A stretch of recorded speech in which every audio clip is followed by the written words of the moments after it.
Eu tenho uma teoria que a gente não, é impossível a gente se autoconhecer somente olhando pro espelho ou somente tentando analisar a gente sozinho. Esse processo de autoconhecimento, ele é obrigatório que aconteça enxergando também a gente no outro, enxergando também o nosso relacionamento com a outra pessoa. Então esse processo da vida a dois, junto com a Isabela, me fez entender muita coisa sobre mim que eu não fazia ideia que existia, mas que eu usei como referência também para crescer, para evoluir, sabe? Eu acho que não faz o mínimo sentido a gente estar aqui na Terra se não for pelo conceito, pelo propósito, da gente chegar cada vez mais perto daquilo que a gente verdadeiramente é capaz. E é impossível fazer isso sozinho. E conta pra gente como, nesses vários projetos e nessa trajetória aí, você começou com 13 anos mesmo ou você começou mais cedo? Com 12 anos, eu tive a ideia da Listit, mas eu já empreendia desde antes. Eu vendia chicletes, vendia cupcakes, vendia um monte de coisa no colégio. Ah, que legal. Começou também lá pros 7 anos. Muito cedo. Muito bom. Encontrei, Tati, recentemente uma foto minha vendendo bolão da Copa do Mundo. Então eu falei, cara, isso é muito meu, velho. É muito nato meu, sabe? Essa visão empreendedora, tudo mais. E eu fico brincando, eu cheguei aqui, eu falei, cara, eu sou preguiçoso, mas eu sou mesmo, no sentido de que eu quero colocar energia somente naquelas coisas que me trazem resultado. Sim. Eu não gasto energia com coisas que não fazem sentido, somente com quem traz resultado. Então, desde muito novo eu tive esse pensamento e com o passar do tempo, o faz sentido muda um pouco. Antes o que fazia sentido era um negócio que fazia muito dinheiro. Hoje, a Jovens Protagonistas se transformou no meu negócio de propósito. Só que é impossível eu querer mudar o mundo sem grana no bolso. Então eu tenho duas coisas acontecendo simultaneamente. Eu vendo meus cursos, minhas palestras, minhas mentorias para me sustentar no presente e para conseguir alimentar o canhão, a gasolina que me leva até a direção de ter o projeto de longo prazo que é a Real Deal para acontecer. E quando a Real Deal começar a virar, eu vou ter o funding, a capacidade financeira necessária para viabilizar e para potencializar, para alavancar o meu propósito, que é a Jovens Protagonistas, entendeu?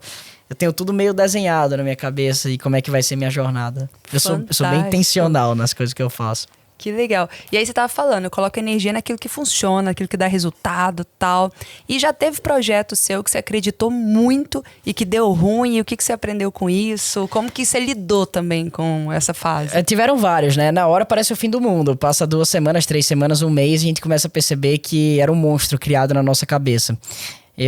Teve uma vez que eu fiz uma regressão. Eu sou hipnoterapeuta também. Eu sou um monte de coisa. Eu sou formado pelo Instituto Kwasa, do Pyong Lee. E eu tinha um trauma de que, cara, eu não lembro direito, mas eu achava que tinha um monstro debaixo da minha cama. Um monstro gigantesco. Quando eu tava dormindo, não tinha ninguém em casa, não sei o quê. E aí eu fiz uma regressão e eu visualizei isso. E aí o meu guia, o meu mentor, o meu terapeuta lá, ele falou, pega uma lanterna, você do presente, e coloca a luz debaixo dessa cama. Aí eu mostrei pra minha criança que na verdade não tinha nada debaixo daquela cama. Que era simplesmente uma alucinação da minha cabeça de que teria alguma coisa muito maior.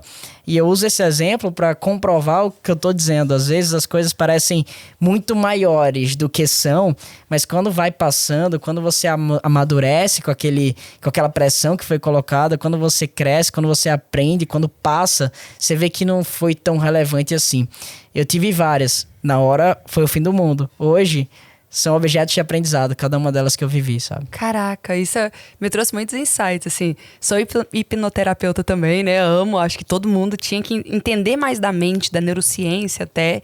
E eu tava pensando nisso esses dias, porque quando eu fiz o PPG Experience, que é o maior evento que a gente faz uma vez por ano, você foi, né? Fui. E aí, mil pessoas tá pra esse evento desse ano. O próximo a gente quer 2.000 pessoas, pensa. Só que aí, 1 mês antes, parecia um bicho de 7 cabeças. Por quê? Porque é novo, você fica aquela sensação, aquela expectativa. Nossa, será que as pessoas vão gostar? Será que vai dar tudo certo? O evento é muito imprevisto. Então, é muita adrenalina, é muita ansiedade. E aí, eu comecei um trabalho de jogo mental. Eu comecei a falar assim, daqui 1 mês, quando passar esse evento, eu vou olhar pra trás, eu vou rir de tudo isso.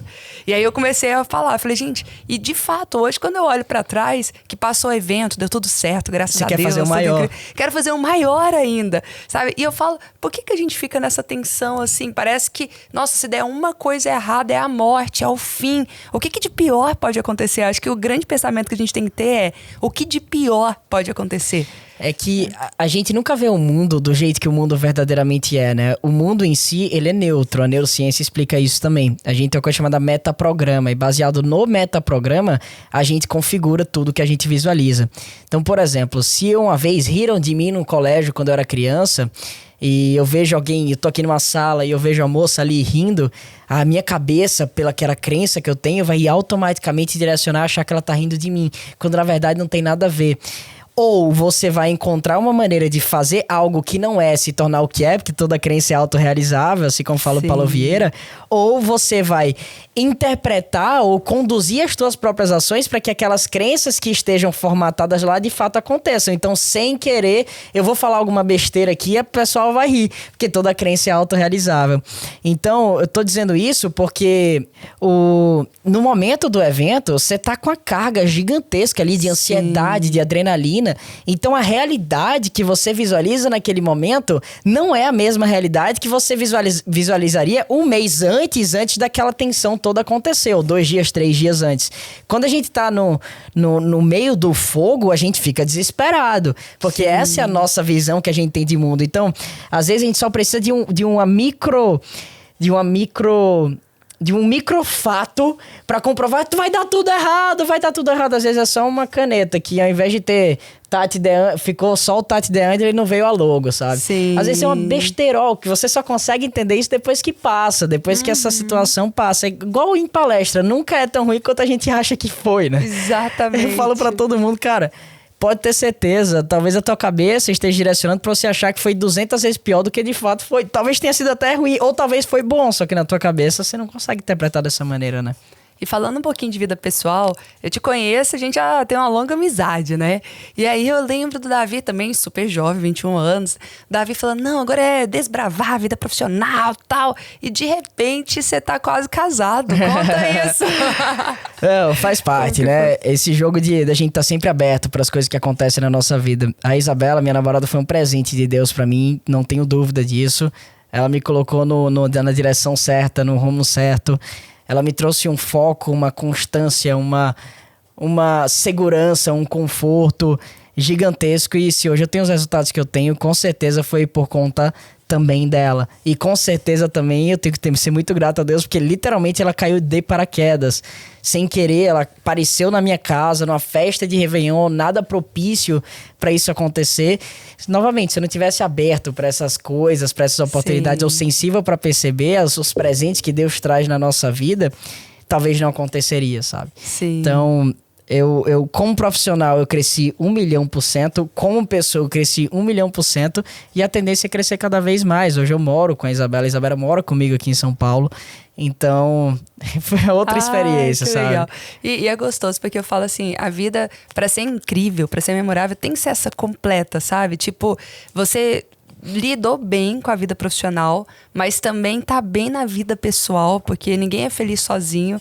E eu vejo, assim, o quanto que a gente gasta energia quando a gente tá solteiro. É bom a vida de solteiro, mas é muito gasto de energia, né? Às vezes desperdício. Total. E aí, quando você encontra a pessoa certa, você fala, caraca, agora vamos deslanchar, agora vai voar mais ainda. Quando tem 2 pessoas que estão juntas, são 2 inteiros que estão juntos pra multiplicar, o negócio é poderoso, cara. Não tem pra ninguém. A tua energia interna, o teu poder interno, ele se multiplica por 100, por 1.000, por 2.000. Então hoje a efetividade com que eu tenho as ações que eu faço, a efetividade do meu relacionamento com Deus, a efetividade do meu relacionamento comigo mesmo cresceu muito. Eu tenho uma teoria que é impossível a gente se autoconhecer somente olhando pro espelho ou somente tentando analisar a gente sozinho.